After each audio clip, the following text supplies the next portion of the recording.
Pasamos ahora al eje número 5, que se titula Análisis del abordaje de género en los procesos judiciales. Nos complace presentar a Natalia Torres Santomé. Natalia es abogada, graduada de la Universidad de Buenos Aires, es doctora en Derecho con orientación en Derecho Privado de UCES, es especialista en Derechos Humanos y Estudios Críticos del Derecho de Claxo, es profesora titular en el doctorado en Derecho de UCES, es docente también de la Universidad de Buenos Aires, es directora del área de género, derecho y familia del Colegio de Abogados de Morón, es académica del Consejo de la Magistratura, es investigadora y miembro del Instituto de Ciencias Jurídicas y Políticas de UCES, y expondrá sobre género y procesos judiciales. Adelante, Natalia, por favor. Bueno, muchas gracias. Buenos días, buenas tardes a todas, a todos. En primer lugar, quería agradecer a la Universidad de Ciencias Empresariales y Sociales y en particular a la doctora Paola Urbina por esta invitación para estar hoy aquí, por esta apertura para que todas y todos podamos contar en qué estamos.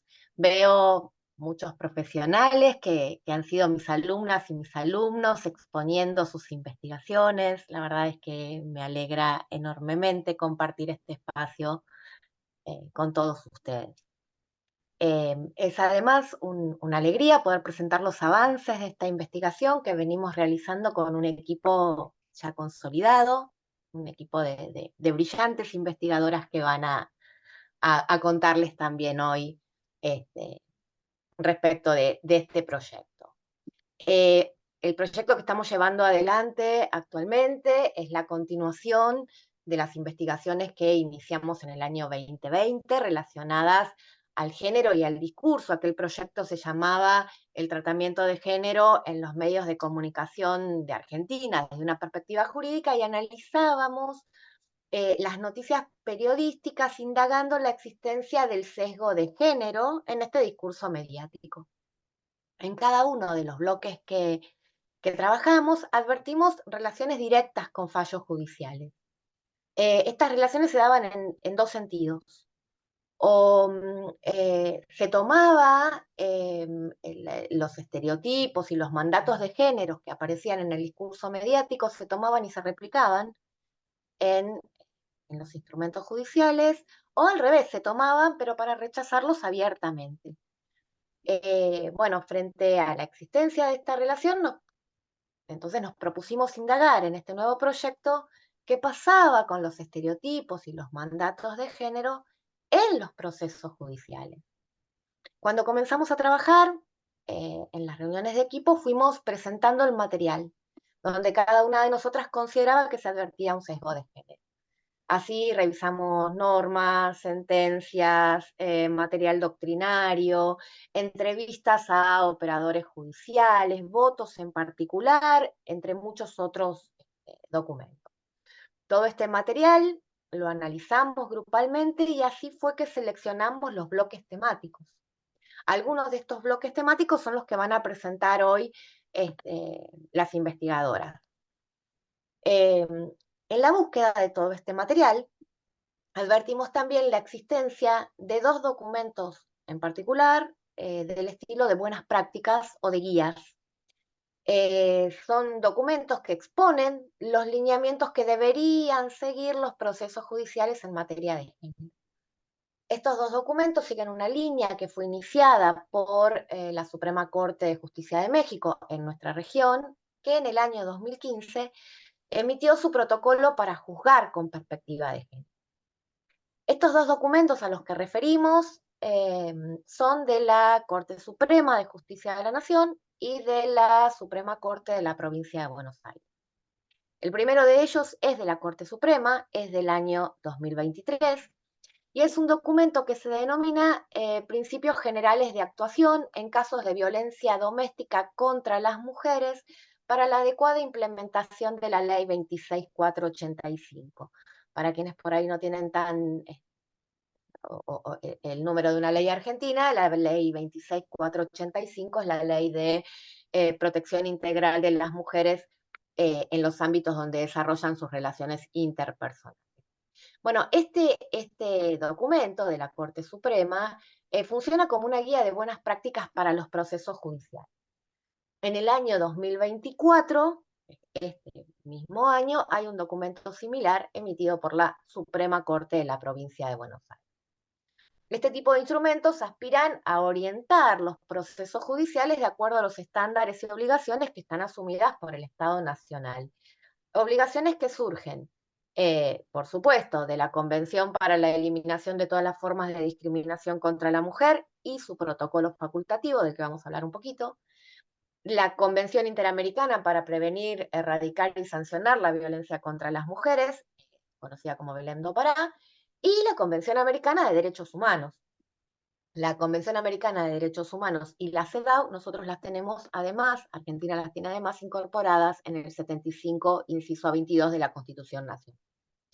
Bueno, pero la pregunta por ahí, o lo que era más interesante al descubrir o al llegar a estos documentos era, ¿por qué surgen estos documentos? ¿O desde dónde aparece como necesario o adecuado emitir documentos de buenas prácticas? Bueno, los principios de la Corte Suprema del año 2023 nacen como resultado de un proceso de solución amistosa por un caso que justamente tramita contra Argentina en el comité CEDAW, en el comité de la Convención para la Eliminación de todas las de todas las formas de discriminación contra la mujer. Para poder iniciar acciones ante el Comité CEDAW es necesario ser parte del protocolo facultativo. Argentina es parte del protocolo facultativo y así es como tramita contra el Estado Nacional el caso de Olga Díaz. Se trata de un intento de femicidio en un contexto de violencia familiar y de género contra la señora Olga Díaz, que hace su primera presentación en el año 2002. Nunca encuentra en los procesos judiciales que va iniciando una respuesta por parte del Estado Nacional, muy por el contrario, siempre va encontrando estereotipos, mandatos, de, señora, ¿cómo lo va a denunciar a su marido? Señora, usted está exagerando. Bueno, tramitan varios procesos judiciales, ninguno de ellos le da una respuesta a la señora Díaz. Finalmente eh, el denunciado intenta asesinar.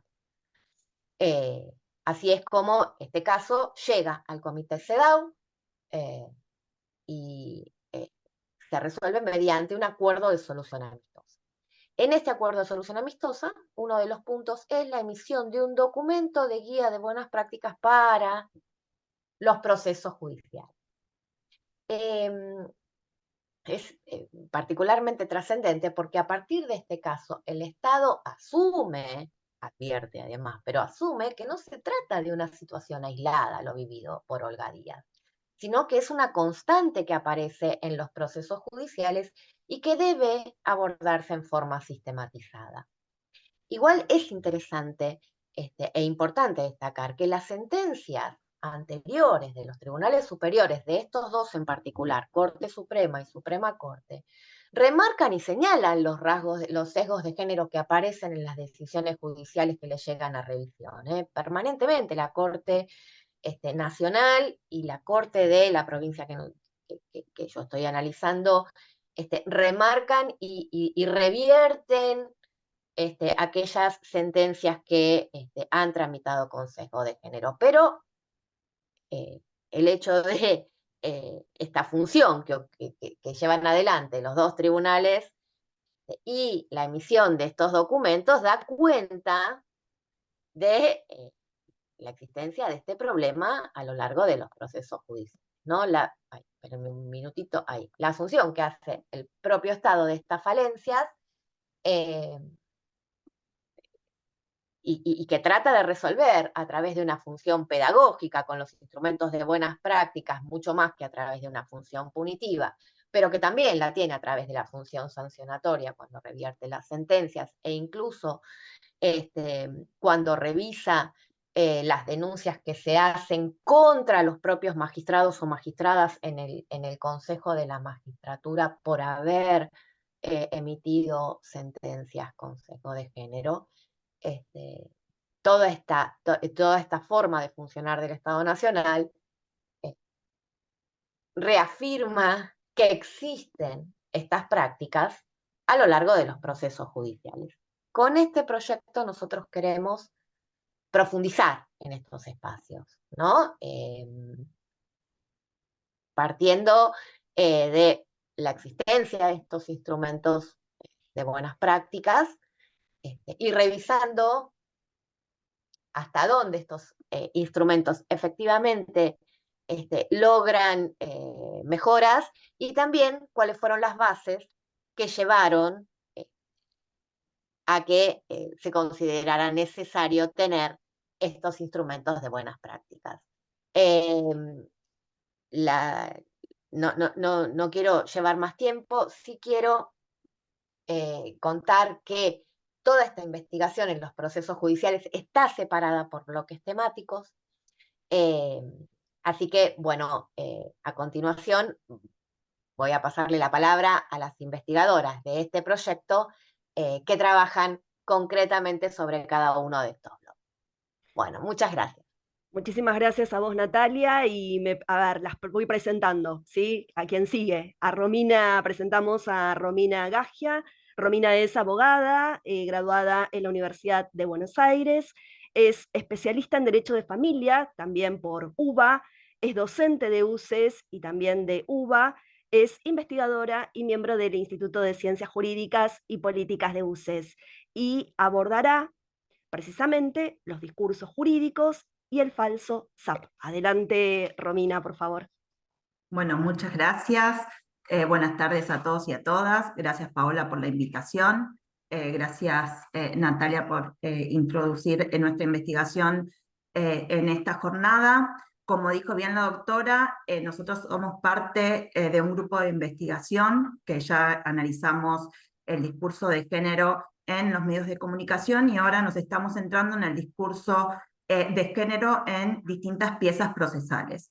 Bueno, yo ahora voy a compartir en mi investigación, que es reciente, también lo que queremos comentar, es que esta investigación inició este año, así que estamos dando los primeros avances de esta investigación. Yo les voy a compartir cuáles fueron los avances en este estudio del síndrome de alienación parental en las piezas procesales que fuimos analizando. Paso a compartir pantalla. Como les comenté, dentro del análisis jurídico, del discurso jurídico en las piezas procesales, yo me especializo en los discursos jurídicos y el falso SAP para comentarles de qué se trata el síndrome de alienación parental. Este es un discurso, ¿no? O un discurso que fue propuesto por el psiquiatra Richard Gardner en la década del 80, y describe un conjunto de comportamientos por los cuales un progenitor supuestamente manipula a su hijo para que rechace al otro progenitor sin justificación razonable. Este uso del falso SAP en los discursos jurídicos se refiere a la estrategia de invocar esta supuesta condición para desacreditar las denuncias tanto de abuso sexual y manipulación en los casos de cuidado personal. Este recurso discursivo puede tener graves implicaciones, ya que pueden contribuir a la revictimización y la perpetuación de dinámicas de abuso y control. ¿Qué es lo que dice la comunidad internacional con respecto a este síndrome que apareció en los años 80 y que fuera del ámbito médico empezó a utilizarse, y por eso es nuestra preocupación, empezó a utilizarse dentro del ámbito jurídico y el ámbito legal, y también por la doctrina jurídica? ¿Qué es lo que dice la Organización Mundial de la Salud? La Organización Mundial de la Salud no reconoció la existencia de este síndrome, como sí lo ha hecho la literatura y la doctrina, por considerar que no es un término de atención médica, sino que ha sido utilizado en contextos legales de disputa de custodia, mayormente de divorcios. Se considera que no reúne los criterios mínimos de admisibilidad para ser aceptado judicialmente. debido a las profundas dudas científicas existentes en cuanto a la existencia del mismo, sus causas, consecuencias y soluciones. Por otra parte, la teoría del SAP tiene un fuerte prejuicio de género, por eso es que lo estamos analizando en este ámbito, pues si bien no se habla específicamente del sexo en este síndrome, sí el mismo, o sea, desde un inicio Gardner reconoció que en su experiencia el 90% de los padres alienantes era la madre, o sea, el progenitor alienante en el 90% de los casos que él analiza es la madre. De hecho, dice Gardner que la sobreprotección de una madre podría ser la causa del síndrome, así también como la situación de desmedro económico en que quedan las mujeres después del divorcio, lo que genera en ellas, como dice Gardner, ¿no?, en sus palabras, mucha rabia, gatillando este síndrome de alienación parental, ¿no? En este sentido, organizaciones que luchan contra el flagelo de la violencia de género alertaron sobre la relación entre la violencia doméstica también y el abuso sexual con el síndrome, ¿no? En esta teoría, Gardner presume que la hostilidad hacia el padre es siempre patológica, ¿no? Es darle esta mirada médica a una situación familiar. Se alienta a los tribunales a sospechar que cuando una mujer está haciendo una acusación de violencia contra la pareja, la hace solo para destruir la relación del niño con su padre. De este modo decimos que la teoría termina siendo tan circular que cualquier alegato de maltrato o violencia por parte de un progenitor se entiende como una evidencia de la presencia del síndrome. ¿Qué es lo que hacemos en esta investigación? Yo les comento que he empezado a investigar distintas piezas procesales, tanto en sede civil como en sede penal, ¿no? El análisis se basa en piezas procesales, tanto en el ámbito civil o penal, en las cuales se haya utilizado este síndrome de alienación parental. Algunas conclusiones parciales que estamos viendo es que dentro del ámbito civil se utiliza el síndrome de alienación parental en dos ámbitos, que son dentro de violencia familiar y lo que es dentro de lo que son disputas por cuidado personal, y en sede penal específicamente sobre casos de abuso sexual a niños o adolescentes. ¿Cuáles son las conclusiones que hemos arribado hasta el momento? En los resultados, como dije, revelaron una tendencia significativa a la utilización del falso síndrome de alienación parental, tanto en fallos de sede civil como penal. En cuanto a la frecuencia y contexto del síndrome, se invoca más frecuentemente en casos penales de abuso sexual en comparación con los casos civiles de cuidado personal y violencia familiar. Y se utiliza como una estrategia defensiva en casos penales para desacreditar las denuncias de abuso, lo que obviamente puede llevar a tener graves consecuencias para las víctimas. En sede penal específicamente, la aceptación del SAP es notablemente alta. Por ejemplo, 6 de 8 casos penales de abuso sexual se ha establecido o se ha aceptado la teoría del síndrome de alienación parental, lo cual es preocupante dado que no cuenta con una validación empírica. La disposición de los tribunales penales a aceptar esta teoría no validada puede reflejar un sesgo sistemático que favorece a los progenitores acusados de abuso, dificultando la protección efectiva de los niños y adolescentes. Además, confirmamos esta desigualdad de género, ya que en la mayoría de las acusaciones en donde se los acusa de esta alienación parental son dirigidas hacia las madres. Hemos advertido un solo caso en donde es al padre al que se le imputa el síndrome de alienación parental. Obviamente que esta tendencia perpetúa los estereotipos de género y puede reflejar una visión sesgada de las dinámicas familiares en los tribunales. ¿Cuál es el impacto de estas decisiones judiciales? En sede civil, en principio, la teoría del síndrome de alienación parental no fue admitida en la mayoría de los casos, sino solo en uno de ellos. Sin embargo, vemos lo contrario en el ámbito penal, en donde en la mayoría de los casos se ha aceptado la teoría del síndrome de alienación parental y se ha juzgado en función de ello. Esto lleva a una revictimización y desprotección de los niños, niñas y adolescentes, sobre todo en los casos de abuso sexual, ¿no? En donde podemos analizar que, podemos decir que deberían ser los tribunales ser cautelosos al considerar alegaciones del síndrome, asegurándose que no se utilice para invalidar denuncias legítimas de abuso y manipulación.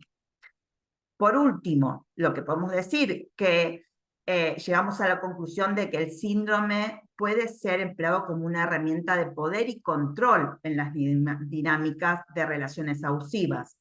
El progenitor acusado puede encontrarse en una posición debilitada, no solo luchando por proteger a su hijo, sino también para defender su credibilidad y capacidad parental, ¿no? En este sentido, es necesario, o sea, este escenario refuerza las asimetrías de poder, dejando a las víctimas de abuso en una situación aún más vulnerable. Por eso es importante un enfoque que reconozca la complejidad de dinámicas familiares y que priorice la seguridad y el bienestar de los niños, niños, adolescentes sobre cualquier otra consideración. Esto implica no realizar diagnósticos simplistas y estereotipados, y en cambio adoptar una perspectiva basada en la evidencia que considere cada caso en su contexto específico. Lo que nosotros notamos que es necesario para culminar una mayor formación judicial. En este sentido, lo vemos que la formación judicial empezó a tener un cambio en el ámbito civil, pero no así en el ámbito penal, ¿no? En donde es esencial que los jueces y los profesionales del derecho reciban formación adecuada sobre las limitaciones de este síndrome, por ejemplo, con la aplicación, obviamente, de la perspectiva de género, y evaluar casos de alienación parental y abuso, ¿no? Y no aceptar estas teorías no validadas para proteger a los niños, niñas, adolescentes. Bueno, esperen que dejo de compartir, así termino.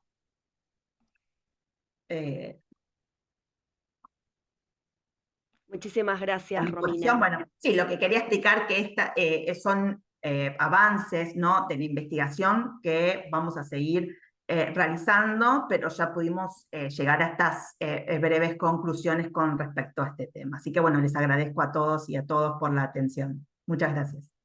Muchas gracias a vos, Romina. Excelente, al igual que excelente también la exposición de Natalia.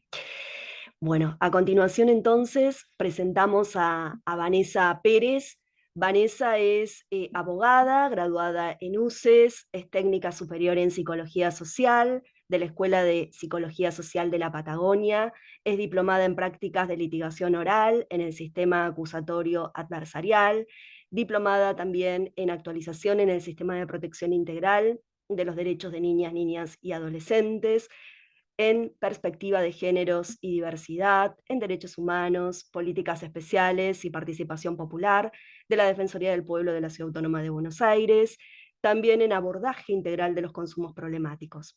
Es doctoranda en Derecho de UCES, investigadora y miembro del Instituto de Ciencias Jurídicas y Políticas de UCES, y expondrá sobre maternidades enjuiciadas. Adelante, Vanessa, por favor. Buenas tardes a todos. Bueno, quiero agradecer poder estar hoy aquí y compartir este espacio con grandes investigadores porque han hecho un trabajo increíble, muy interesante, todos los temas que han desarrollado. Bueno, el tema que yo abordo en mi investigación es justamente sobre maternidades enjuiciadas, que refiere en realidad a la ley 24270, más conocida como impedimento de contacto con los menores de edad, progenitores no convivientes. En Argentina se utiliza herramienta judicial, digamos, en general fue pensada justamente para proteger el vínculo del niño con el progenitor. O sea, para proteger el vínculo paterno-filial, fue sancionada en 1993, o sea, antes de que Argentina adhiriera, digamos, o sea, incluyera en la reforma de la Constitución los tratados de derecho internacional. Digamos que esta herramienta está siendo utilizada de manera de contraataque cuando las madres denuncian situaciones de violencia de género o bien sobre situaciones de violencia hacia el niño o abusos. Los argumentos más utilizados para alegar el delito de impedimento de contacto son las falsas denuncias. Como respuesta justamente a estas denuncias por violencia de género o de abuso, tanto físico o sexual, contra los hijos menores de edad.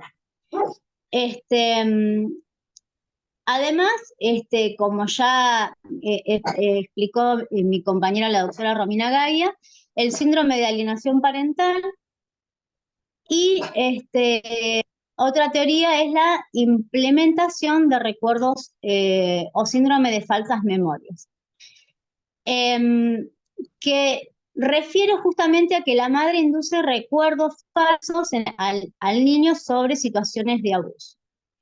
Estas teorías son justamente cuestionadas y no están validadas dentro de lo que es el ámbito académico, dentro de la salud mental, porque justamente la Federación de Psicólogos de la República Argentina sostiene que no cuentan justamente con el aval científico del ámbito académico. Si bien hay juzgados justamente que han utilizado estas teorías, como por ejemplo un juzgado de familia en San Isidro, donde justamente la magistrada le otorga la tenencia y el cuidado personal de los hijos al progenitor, porque dice justamente que la madre generó alienación parental para obstruir el vínculo de los niños con su progenitor. En este sentido es que los colegios de profesionales de psicología se han manifestado en diversos comunicados con respecto a esto, inclusive también la Defensoría del Pueblo de la Ciudad de Buenos Aires, donde justamente subrayan que son teorías que no cuentan con el aval científico correspondiente, pero además invitan justamente a denunciar en los colegios a los profesionales que utilicen el falso SAP o teorías similares. Porque también en algunos ámbitos han utilizado, en vez del SAP, alineación parental.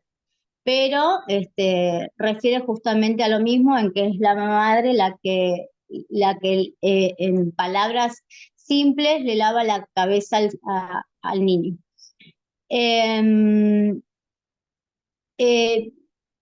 El comité de expertas que hace un seguimiento a la Convención de Belén do Pará, justamente en un comunicado que ha hecho, desalienta el uso de estos conceptos, porque justamente sostienen que se utilizan para deslegitimar las denuncias por violencia de género y es utilizada también en contra de las mujeres. También que justamente desalientan las denuncias por abuso sexual. En igual sintonía, en el año 2022, en un informe, la relatora especial de la ONU analiza este vínculo entre los litigios por la custodia de los hijos, la violencia contra las mujeres y la violencia contra los niños, señalando que no tienen en cuenta justamente la violencia en la pareja y la violencia contra los hijos en estas decisiones judiciales sobre la custodia y el régimen de visita, y justamente constituyen una violación a los derechos del niño y al interés superior del niño. Por eso se recomienda que los estados legislen, digamos, con respecto a que se prohíba la invocación de la alienación parental y cualquier otro pseudo concepto parecido, justamente por ser herramientas utilizadas por maltratadores con estos abusos y socavar y desacreditar las denuncias por violencia doméstica presentadas por las madres, que en realidad intentan, digamos, mantener a salvo a sus hijos. El Estado incumple estas responsabilidades y obligaciones adquiridas de derecho internacional en concordancia con los derechos humanos. y tampoco tienen en cuenta las opiniones de los niños.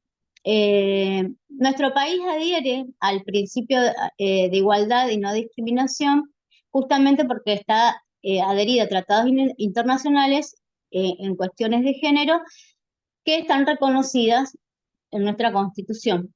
Entre los más importantes podemos encontrar justamente la Declaración Universal de los Derechos Humanos, la CEDAW y la Convención de Belém do Pará.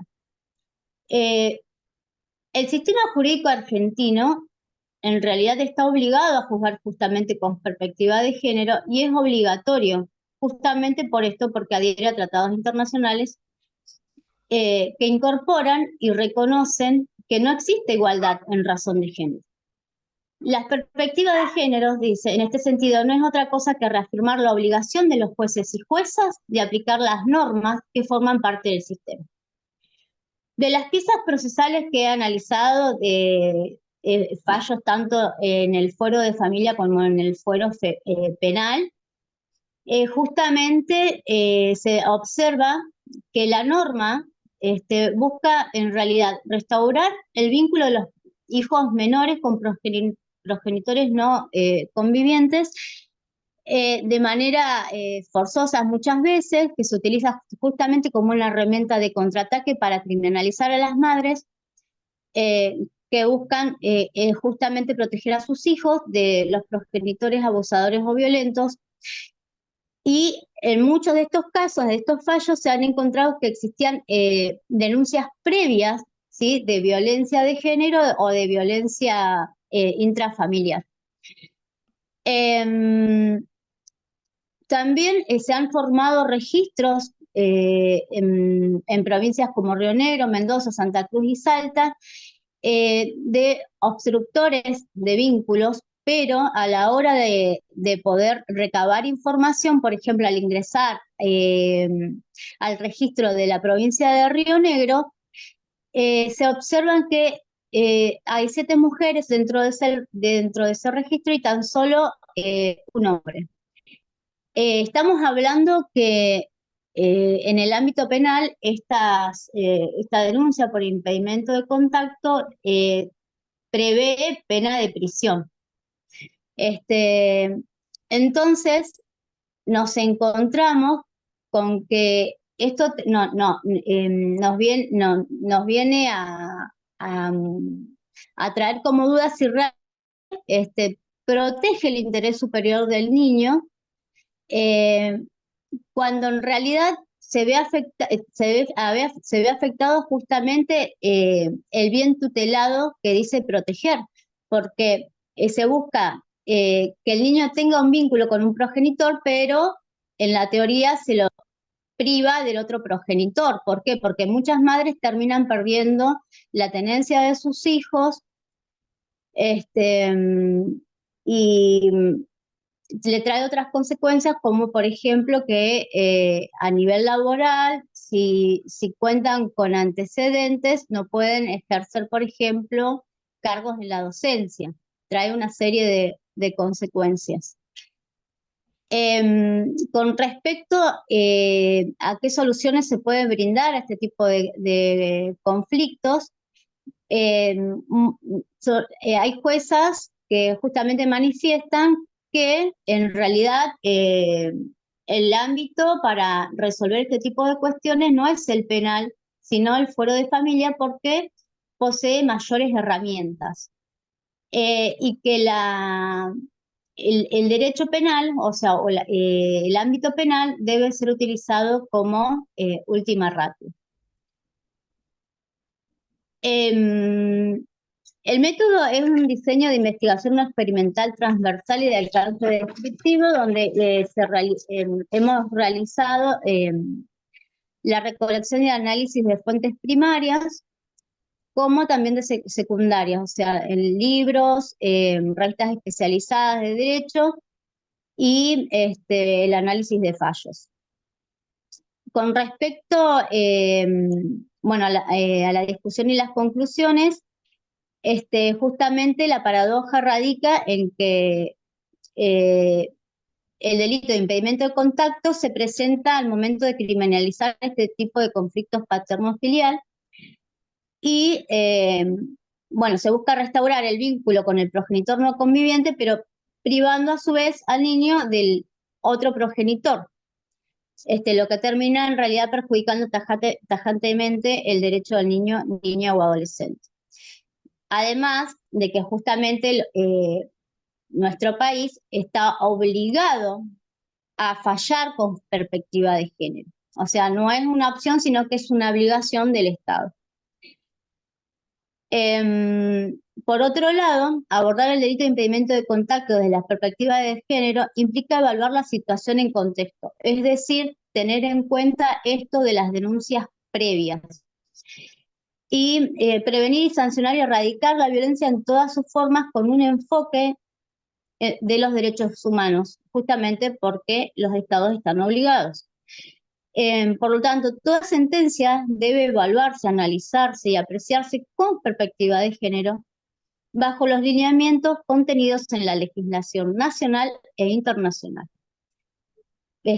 protegiendo justamente no solo los derechos de las mujeres, sino que en conjunto el derecho de los niños, porque cuando hablamos de perspectiva de género, también estamos hablando de perspectiva de las infancias. Cuando fuimos a los datos y buscamos justamente cuando se habla de denuncias falsas, en realidad hay un observatorio que dice llevar, digamos, estadísticas sobre las denuncias falsas, pero no hay ningún registro oficial. Y este observatorio es el mismo, justamente pertenece a la asociación que en el 93 estaba detrás de esta ley. Por toda la información recabada con respecto a los fallos y sentencias que fui analizando,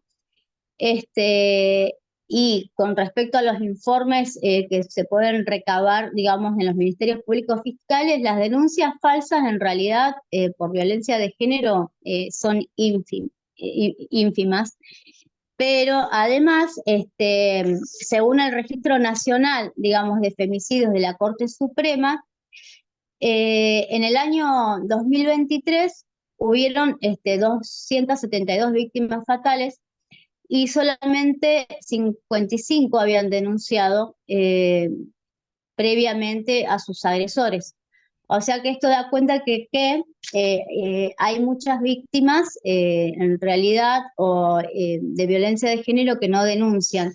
Lo que condice con una encuesta que realizó en 2022 la Fundación Avon, que dice que justamente las víctimas no denuncian por temor a perder a sus hijos y por miedo a las represalias. Y le paso la palabra a mi compañera Vanina. Muchas gracias, Vanessa. Presentamos entonces a Vanina Chavarria es la siguiente expositora. Vanina es estudiante avanzada de la carrera de abogacía de UCES, es analista en la Gerencia de Promoción de Políticas de Género, Resguardo del Respeto y Convivencia Laboral en el Banco Central de la República Argentina, es investigadora y miembro del Instituto de Ciencias Jurídicas y Políticas de UCES, y expondrá sobre violencia de género en los procesos judiciales a los medios de comunicación. Adelante, Vanina.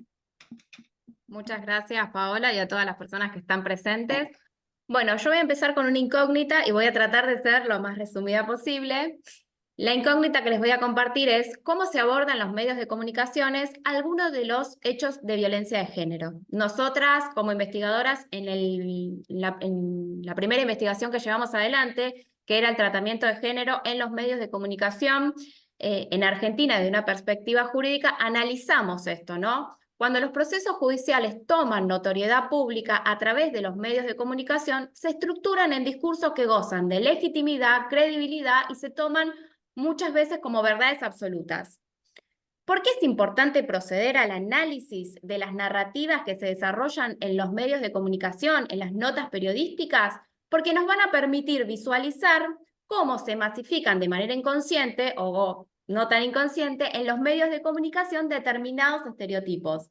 Estos estereotipos muestran ideales, valores culturales, tienen peso simbólico y son nocivos porque están perpetuando de alguna manera las relaciones asimétricas de poder, ¿no?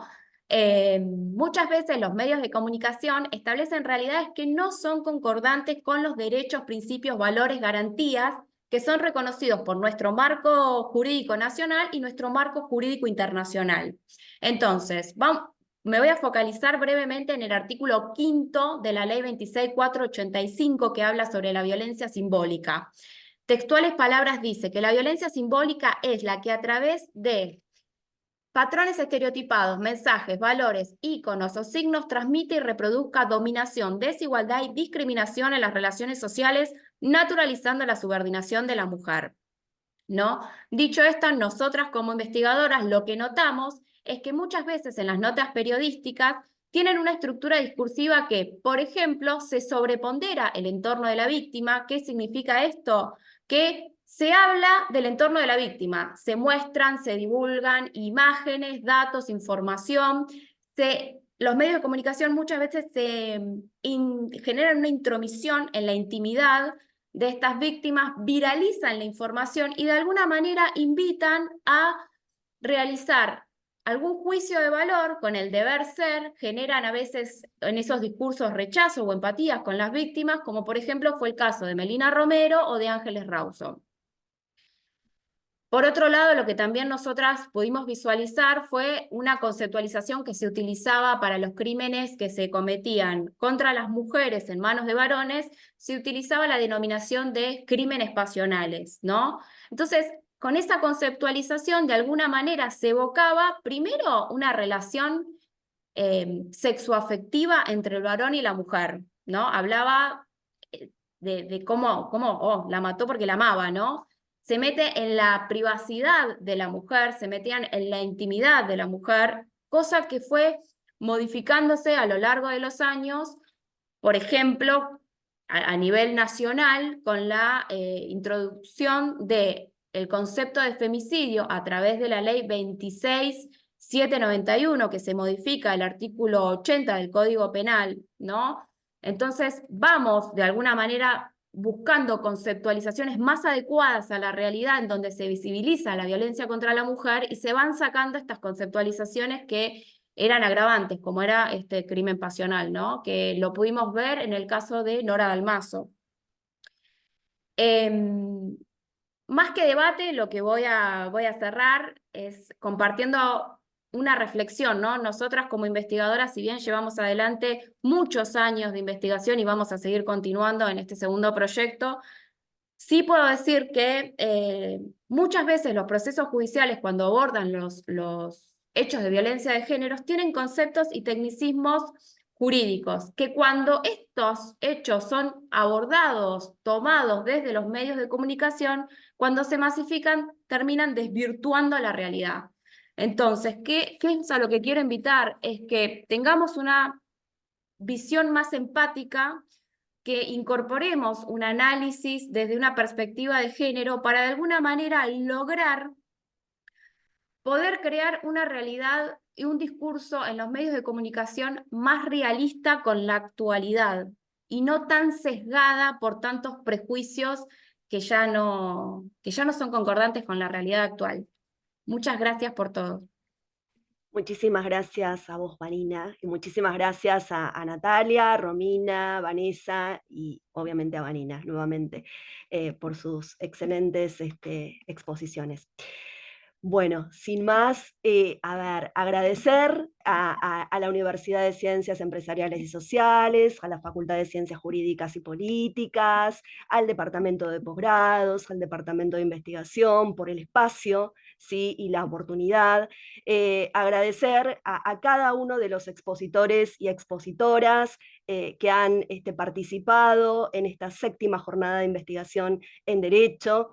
Y agradecer, obviamente, a cada una de las personas que hoy nos han acompañado del otro lado de la pantalla hasta esta hora, ¿sí? Y son muchas personas las que están en la plataforma Zoom, ¿sí? Desde las 10 de la mañana hasta esta hora, que son prácticamente casi las 2:40 de la tarde. Gracias a cada una de estas personas que se han interesado, como siempre me gusta cerrar las jornadas, por los temas que preocupan, que nos preocupan, pero que también ocupan a los investigadores e investigadoras de la Universidad de Ciencias Empresariales y Sociales. Muchísimas gracias a todos, un aplauso para todos y nos estamos viendo en la próxima jornada de investigación en Derecho. Nos vemos.